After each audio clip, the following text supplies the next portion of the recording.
উদযাপিত হচ্ছে এবং আজকের যে স্লোগান হচ্ছে থিঙ্ক হেলথ থিঙ্ক ফার্মাসি, অর্থাৎ স্বাস্থ্য সম্পর্কে চিন্তা করতে গেলেই ফার্মাসিদের যে ভূমিকা সেটি সম্পর্কে চিন্তা করতে হবে।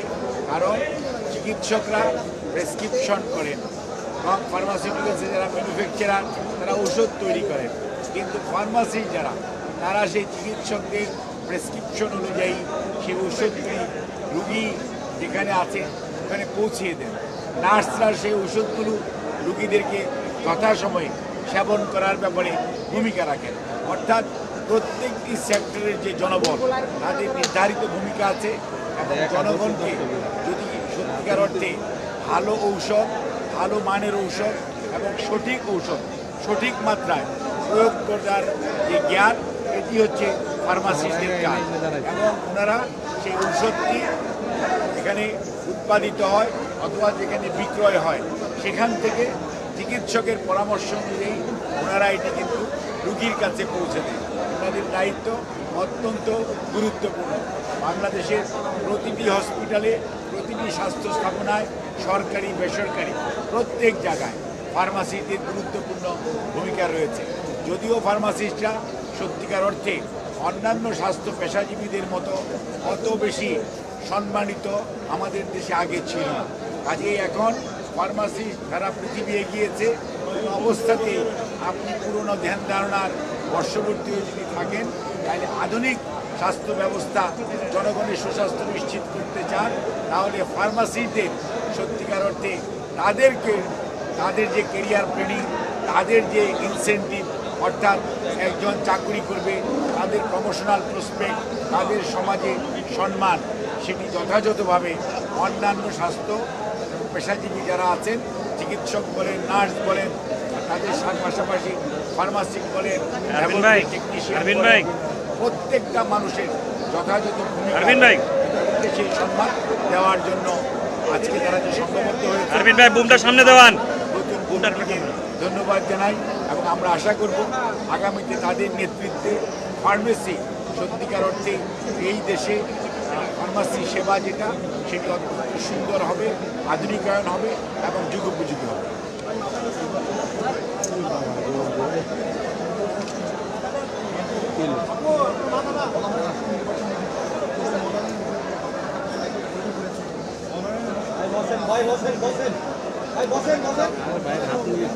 ধন্যবাদ আপনাকে। বাংলাদেশ জাতীয়তাবাদী দল এদেশে বৃহত্তম গণতান্ত্রিক রাজনৈতিক দল এবং বাংলাদেশ জাতীয়তাবাদী দল জনগণের অধিকার আদায়ের জন্য আমাদের ভারপ্রাপ্ত চেয়ারম্যান জনাব তারেক রহমানের নেতৃত্বে আপনার 7টি বৎসর যাবৎ ম্যাডাম যে সময় থেকে আপনার কারান্তরীণ হয়েছেন তারপর থেকে ভারপ্রাপ্ত চেয়ারম্যান জনাব তারেক রহমানের নেতৃত্বে সারা দেশের মানুষের নিয়ে বিএনপিও ফ্যাসিস্ট সরানোর এবং ফ্যাসিস্টদের বিরুদ্ধে আন্দোলনের যে গণতন্ত্র পুনরুদ্ধারের যে আন্দোলন সেটা নেতৃত্ব দিয়েছেন জনাব তারেক রহমান। এবং আমরা বাংলাদেশ জাতীয়তাবাদী দল এই ব্যাপারে অত্যন্ত সচেতন।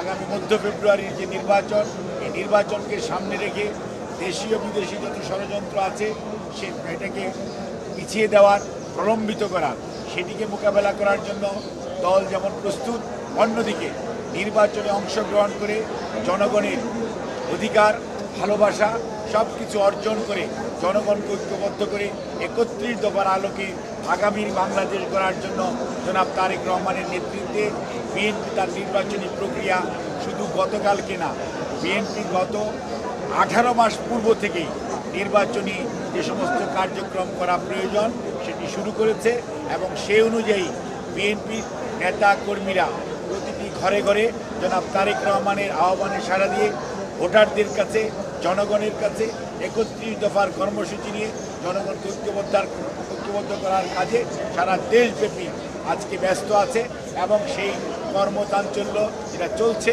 আর আপনারা যেটাকে নির্বাচনী প্রক্রিয়া বলেন, অর্থাৎ মনোনয়ন, বিএনপি এত বড় দল আলহামদুলিল্লাহ, বিএনপির মনোনয়ন প্রত্যাশী মানুষের সংখ্যা যা সিট আছে তার কম হলো 10 গুণ আছে।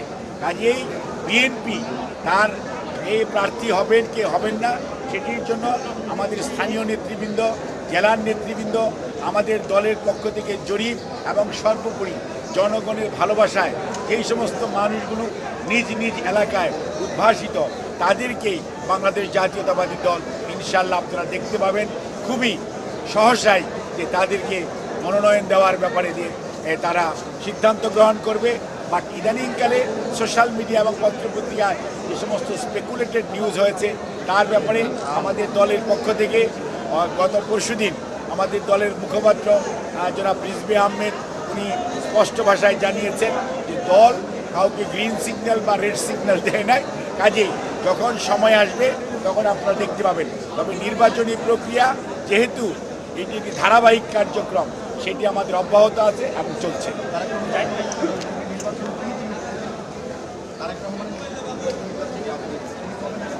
বাংলাদেশে এই কথাটি আজকে বলার অপেক্ষা রাখে না।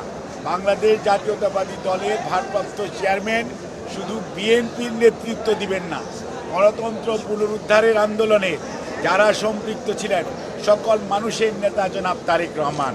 এবং আমি কয়েকদিন আগেও বলেছি, আপনারা দেখতে পাবেন যে কয়েক সপ্তাহ বলেছিলাম, ইনশাল্লাহ কয়েক সপ্তাহের মধ্যে ইনশাল্লাহ তারেক রহমান এসে বিএনপির নির্বাচনী প্রক্রিয়া নয়, গণতন্ত্র পুনরুদ্ধারের শেষ লগ্ন যেটি, সেটির নেতৃত্ব দিবেন জনাব তারেক রহমান।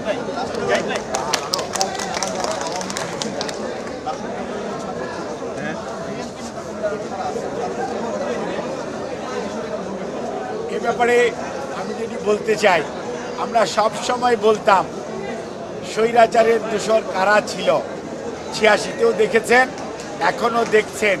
কাজেই আপনাদেরকে সজাগ থাকতে বলবো, সংবাদকর্মীদেরকে, দেশের মানুষকে। দেখছে স্বৈরাচারের সাথে সম্পৃক্ততা কাদের রয়েছে। কাজে এই ব্যাপারে আমি নিজে আপনাদেরকে আর স্পষ্টভাবে বলার দরকার নাই। বাংলাদেশ জাতীয়তাবাদী দল জনগণের অধিকারের ব্যাপারে সোচ্চার ছিল, আছে, থাকবে। কোনো ধন্যবাদ।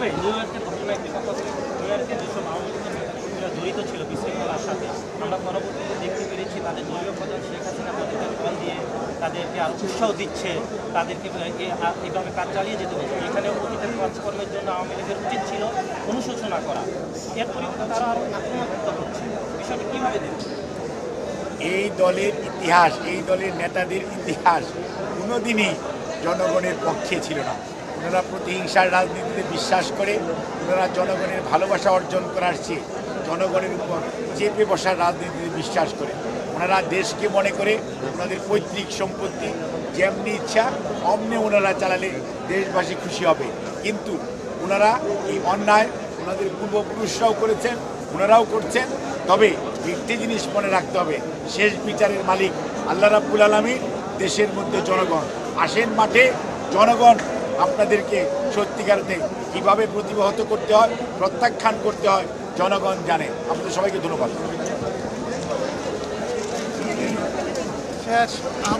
ঠিক